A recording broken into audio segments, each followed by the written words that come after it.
Welcome back to Analytical Strategy. Today we are talking about everything regarding the infamous Edge of Extinction. We'll be doing a pretty deep dive into the Edge, why it was brought into play, the changes it has had on the regular game, the addition of fire tokens and much more.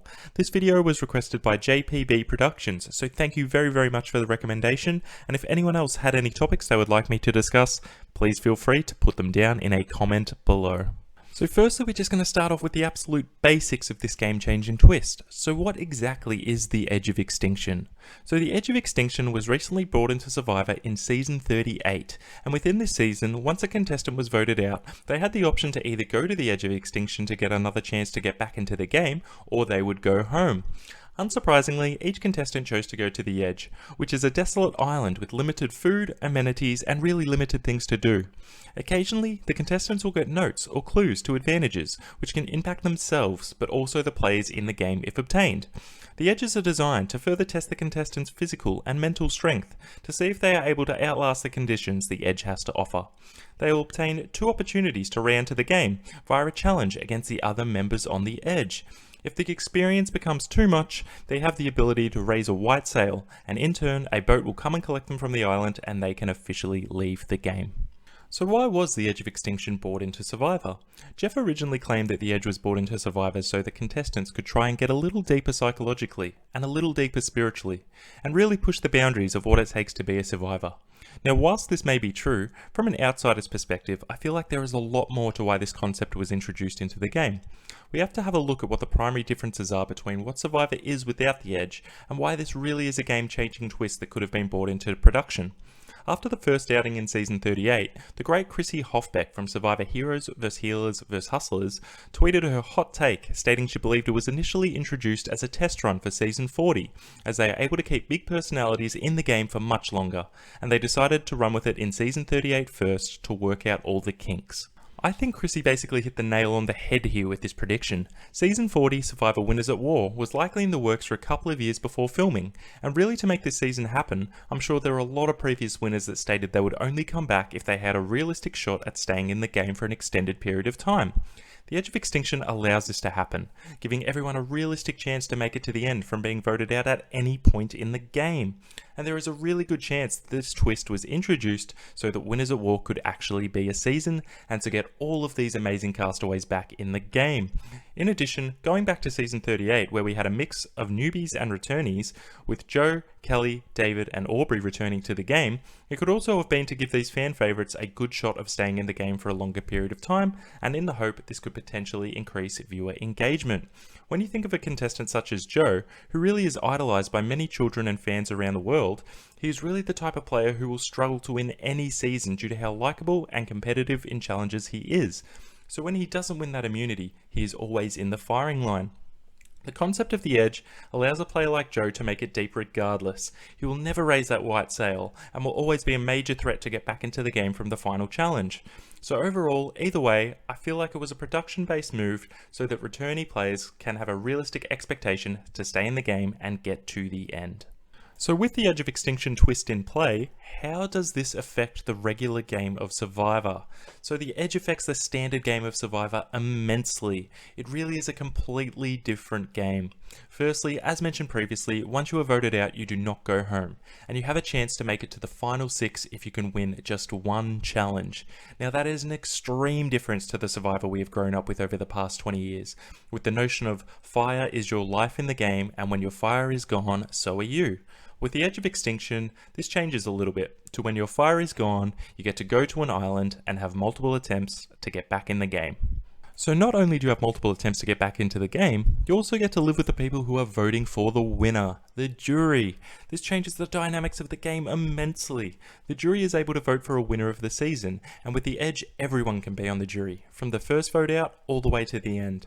Therefore, when early boots are casting their winning vote, they likely have only met the person who they lived with on the Edge. So both times the Edge has been in play so far, someone voted out in the first 8 days has made it to the end, and in both cases have obtained votes to win the game. It gives those who have been voted out early a really big advantage if they do make it to the end, as they have been able to make such strong bonds with those casting the winning votes, rather than those left in the game who are just being remembered for voting you out. Also, the contestant that returns to the game at Final 6 is able to spill all the beans on who the jury will be voting for, which again affects the players in the game to a huge level and can ultimately cost them their position in the game. In addition to this, the contestants who are voted out have a continuous direct impact on those still left in the game. We've seen contestants in the past search for days on end for idols to keep themselves alive in the game. We've seen contestants find advantages at rewards and really obtain a lot of credit from the jury for their hustle to make sure they were staying alive in the game via these types of advantages. With the Edge in play, the contestants really don't have to do anything except to wait and hope they have someone who can give them the advantages from the Edge. We've seen idols, nullifiers, extra votes, 50-50 coins, and a range of other advantages just appear in people's bags in the game, and then automatically they have an upper hand on the rest of the competition without having to grind for any advantages like in previous seasons. They can also disadvantage contestants in the game, such as through Tony's extortion. This is a very different game overall, when contestants who are voted out can have such a massive impact on those still in the game, rather than directly going to Ponderosa. So the way contestants on the Edge can impact the game was further explored by the use of fire tokens in Survivor Season 40 Winners at War. Now, fire tokens were introduced as a Survivor currency, so to speak, used to purchase advantages or luxury items whilst on the island. This currency was beneficial to some of the players in the main game, as they were able to purchase these advantages sent from the Edge when the opportunity arose, but also to those on the Edge, as they could use them to give them a boost in a challenge for re-entry, in addition to purchasing food or an idol if they were to re-enter the game. So each castaway starts with one fire token, and then they have to will said fire token to an alternate member of the show once they've been voted out of the game. Those who were voted out and then went to the Edge were then able to find advantages and then sell these advantages they found back to the contestants in the game, rather than just will them the advantage like they did in Season 38. These advantages hold no power at all on the Edge of Extinction. In addition to the one fire token per player at the start of the game, additional tokens were added into circulation once a player had one individual immunity. So the concept of fire tokens I think may have a chance to stay in Survivor even without the Edge, but whilst the Edge was in play, it definitely had some mechanics which could be addressed within further seasons. For example, there was limited consistency with this currency throughout the season. Sandra was able to obtain an idol for one fire token, whilst Tony obtained a disadvantage for 6 fire tokens. In my opinion, if there is going to be a Survivor currency, there should be a consistency in what is being purchased, rather than random costs associated to each item. In addition, the players in the main game who were saving all of these fire tokens and creating strategies to obtain more fire tokens really didn't have the opportunity to purchase anything worthwhile in the game unless they had a friend on the Edge who offered them said advantage. So this again goes back to the point of voted out plays impacting the game, and really benefiting those in pre-game alliances or pre-existing friendships in an all-returnee based situation. In order to know the full extent and purpose of the currency, the player should have somewhat of an idea of what can be purchased and when. Fire tokens also mixed with the Edge of Extinction also gives a further advantage to those being voted out early, as they have the ability to obtain more tokens and therefore increase their odds to obtain more advantages in the challenge to re-enter the game. The combination of the Edge and fire tokens almost rewards those being voted off early in the game, as you can obtain more of this currency while spending time and creating bonds with the jury, which can result in being a massive threat come the final stages of the game.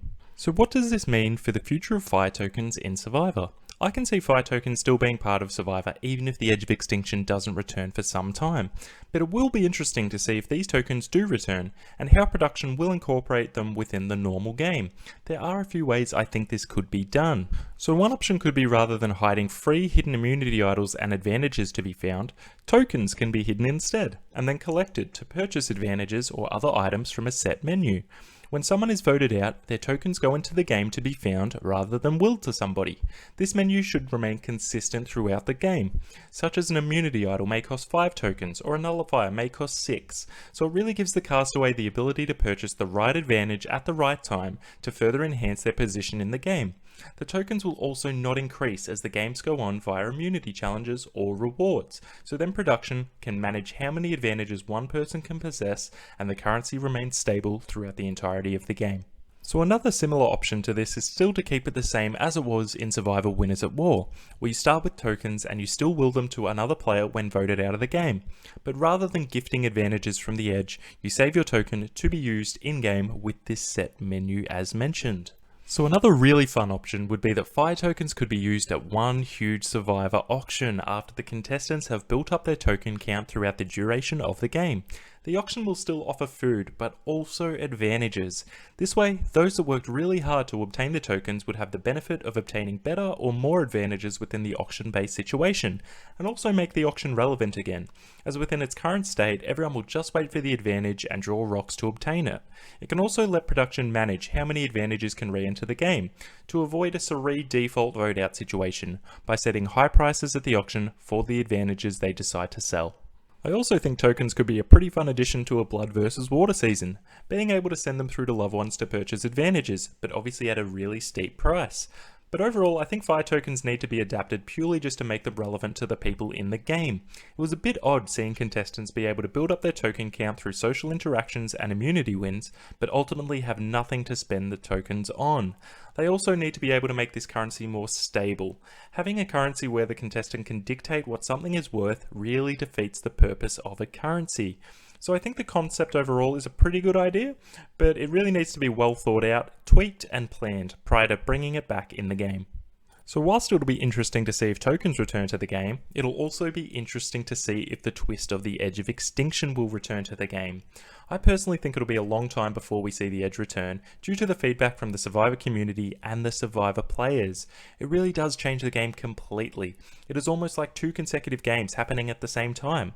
So I do not think it'll be gone forever, but I think it may be some time before it returns, potentially in another legendary status season.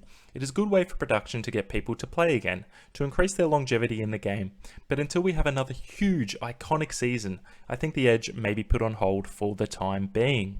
So for me personally, being a lifelong Survivor fan, I'm looking forward to seeing Survivor again without the Edge of Extinction in play.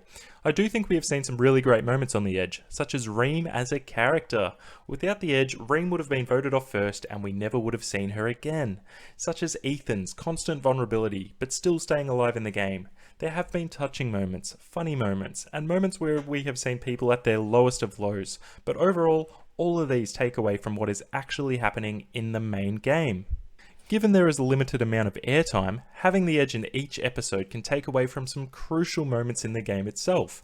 At times, during Winners at War, I found some alliances or relationships quite difficult to follow, and if there was that extra airtime or that extra focus on the main game itself if the Edge wasn't present, this could have improved how these interactions really occurred and elaborated on how key strategic decisions were made.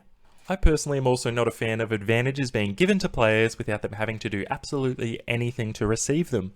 If the Edge does come back, I hope this provision of advantages is limited or non-existent, and I hope the Edge stops at Merge rather than continuing all the way through to Final 6.